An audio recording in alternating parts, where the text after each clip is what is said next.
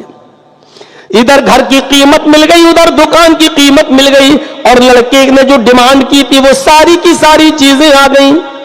ادھر وہ دن بھی آ گیا, شادی کی تاریخ بھی آ گئی, اور لڑکا بارات بھی لے کے آ گیا. ادھر نکاح بھی ہو گیا, کھانا بھی کھلا دیا گیا. اب آخری رسم پوری ہو رہی ہے. لڑکی کو لال رنگ کے جوڑے میں تیار کیا گیا, اس کو دلہن بنایا گیا. میرے بھائیوں, جب وہ لڑکی دلہن بن کے تیار ہوتی ہے, اور جب لڑکے کی بہنیں اور لڑکے کی خالہ جب اس لڑکی کو دلہن بنا کر گاڑی میں بٹھانے کے لیے لے جا رہی ہے, تب لڑکی اپنے باپ, اس کا بھائی تو تھا ہی نہیں, نہ اور بہنیں, اپنے باپ کے گلے سے چپک کر روتی ہے, کبھی اپنی ماں سے گلے سے چپک کر روتی ہے. اور جیسے ہی وہ اپنے باپ کے گلے سے چپک کر روئی, باپ نے کہا بیٹی اس میں رونے کی کیا بات ہے, تم تو اچھے گھر میں جا رہی ہو, آرام سے رہو گی, میری بیٹی تمہیں نیا گھر مبارک ہو, میری بیٹی تمہیں سسرال مبارک ہو. اب تم جاؤ, اور تمہاری یہ ماں ہے, ارے لڑکے کی ماں, تمہاری ماں اب یہ تمہیں لے کر گاڑی میں بیٹھے گی, یا لڑکے کی بہن تمہیں لے کر گاڑی میں بیٹھے گی, جاؤ اور سسرال کا خیال رکھنا, اپنے ساس سسر کا خیال رکھنا, شوہر کا خیال رکھنا. یہ کہہ کر اس نے اپنی بیٹی کو ودا کر دیا. روتے ہوئے اس نے اپنے باپ کے سینے سے اپنا سر ہٹایا, اور لڑکے کی بہن کے ساتھ یہ گاڑی میں بیٹھنے جانے لگی. اتنے میں اس کی ایک سہیلی آئی, وہ اپنی سہیلی کے گلے سے چپک کر رونے لگی. ہوتا ہے سہیلی, میری سہیلی, اب ہم اپنے سسرال جا رہے ہیں, تم یہاں رہو گی. وہ سہیلی اپنے گلے سے لگاتی ہے اور کان میں کہتی ہے, آئے میر تقی میر کی بیٹی, اے میری دوست, اے میری سہیلی, شادی تجھے آباد ہو, شادی تجھے مبارک ہو, تیرا گھر تو آباد ہو گیا لیکن تیرا باپ برباد ہو گیا. اس کے منہ سے بس اتنا نکلا, میری سہیلی تیرا گھر تو آباد ہو گیا لیکن تیرا باپ برباد ہو گیا. وہ الگ لے گئی روتے ہوئے, میری سہیلی تمہیں دوستی کا واسطہ, مجھے بتاؤ کیا ہوا؟ اس سہیلی نے روتے ہوئے بتایا تمہیں نہیں پتا؟ کہا نہیں، تمہارے باپ کی دکان بک گئی، جس گھر میں تم پلی ہو، بڑی ہو، پل بڑھ کر جوان ہوئی ہو، تمہارے جانے کے بعد 10 دن کے بعد یہ گھر بھی تمہارے باپ کو چھوڑنا پڑے گا۔ یہ سب کیسے ہوا؟ کہا یہ لسٹ تمہارے شوہر نے شادی سے پہلے دی تھی اور تمہارے باپ نے رشتہ اچھا سمجھ کر اس شرط کو قبول کر لیا، دکان بیچ دی، مکان بیچ دیا، صرف تیری خوشی کے لیے۔ ادھر جلدی سے وہ سہیلیاں آ گئیں اور لڑکے کی بہنیں اور خالہ وغیرہ، اور کہا بیٹی چلو دیر ہو جائے گی، جلدی چلنا۔ اس کو اٹھا کر کار میں بٹھا دیا۔ 2 گھنٹے کا سفر، لڑکی سسرال پہنچ جاتی ہے۔ اب اس علاقے کی لڑکیاں دلہن کو دیکھنے آتی ہے، 2 گھنٹے وہاں نشان ستم بنی رہی۔ رات کا تقریباً 12-1 بج گیا، تب لڑکی کا کمرہ خالی کرایا گیا اور پھر اس کے شوہر کو اپنی بیوی کے روم میں بھیجا گیا۔ جیسی وہ بیڈ پر بیٹھتا ہے لڑکا اور اپنی بیوی کے سر سے اوڑھنی کو اتار کر اس کے بال کو پکڑنا چاہتا ہے، لڑکی اپنے شوہر کے ہاتھ کو ہٹا کر کہتی ہے مجھے ٹینشن ہے، میرے سر میں درد ہے، آج تم ہم سے بالکل بات نہیں کرو، چلو تم یہاں سو جاؤ، مجھے بھی تھوڑا گھبراہٹ ہو رہی ہے۔ کہنے لگا کیا کہہ رہی ہو تم؟ آج کی رات ہر لڑکے اور لڑکی کو انتظار ہوتا ہے، یار مانو والی رات ہوتی ہے اور تم ایسا کہہ رہی ہو۔ اس نے سیدھے کہا سنو، تم نے مجھ سے پیار ہی کب کیا؟ تمہیں تو میرے باپ کی دولت سے پیار تھا، میرے باپ کی دکان بکوا دی، میرے باپ کا مکان بکوا دیا، اگر یہ بات مجھے 1 دن پہلے بھی معلوم ہو جاتی تو تیرے اس رشتے کو میں اپنی چپل کی نوک پہ ٹھکرا دیتی۔ تم جس مال و دولت سے محبت کرتے ہو وہ نیچے رکھا ہوا ہے تمہاری اماں کے پاس، جاؤ اسی کے ساتھ سو جاؤ، ہمارے اس روم کو آج کے لیے خالی کر دو۔ اس نے ضد کی کہ دیکھو یہ بحث کرنے کے لیے پوری زندگی پڑی ہے، آج کی رات تو حجتوں میں نہ گزارو۔ اس نے ہاتھ پکڑ کے کھینچنا چاہا، لڑکی بیڈ سے گر گئی اور جیسی بیڈ سے گری کہ لڑکی کی روح قبض عنصری سے پرواز کر گئی۔ میر تقی میر کی بیٹی کو ہارٹ اٹیک پڑا اور مر گئی۔ جنگل میں آگ کی طرح خبر پھیل جاتی ہے، ابھی ابھی آئی اور اس کا انتقال ہو گیا۔ صبح تک یہ خبر پورے علاقے میں پھیل گئی۔ ادھر میر تقی میر فجر کی نماز پڑھنے کے لیے اپنے محلے کی مسجد میں گئے اور وہاں چرچے ہوئے تو پتہ چلا کہ میری بیٹی سسرال میں انتقال کر گئی۔ جب تک فجر کی نماز پوری ہوئی سسرال سے بھی کچھ لوگ آ گئے لڑکی کی اور میر تقی میر سے کہا آپ کی بیٹی کو ہارٹ اٹیک پڑا اور وہ ختم ہو گئی۔ میر تقی میر کی بیٹی نے اپنی بیوی کو سے بولا چلو بیٹی کا انتقال ہو گیا، تو پھر وہی سہیلی سامنے آئی، کہنے لگی میر تقی میر سے آپ کی بیٹی کو ہارٹ اٹیک نہیں پڑا، آپ کی بیٹی کو میں نے بتا دیا کہ تیرا گھر آباد ہو گیا لیکن تیرا باپ برباد ہو گیا، اس صدمے نے تیری بیٹی کی جان لے لی۔ میر تقی میر اپنی بیوی کو لے کے جاتے، صبح کے 9 بج چکے، بیوی تو گھر کے اندر چلی گئی، میر تقی میر جا رہے بیٹی کی سسرال تو ان کو روک دیا گیا، ابھی تمہاری بیٹی کو غسل دیا جا رہا ہے، ابھی تم اپنی بیٹی کو نہیں دیکھ سکتے۔ وہ باہر بیٹھ گئے، تھوڑی دیر کے بعد سفید رنگ کے کفن سے بیٹی کو لپیٹ دیا گیا، ناک میں کاٹن روئی لگا دی گئی اور پھر میر تقی میر کو خبر دی گئی آئیے اور اپنی بیٹی کی لاش کو دیکھ لو۔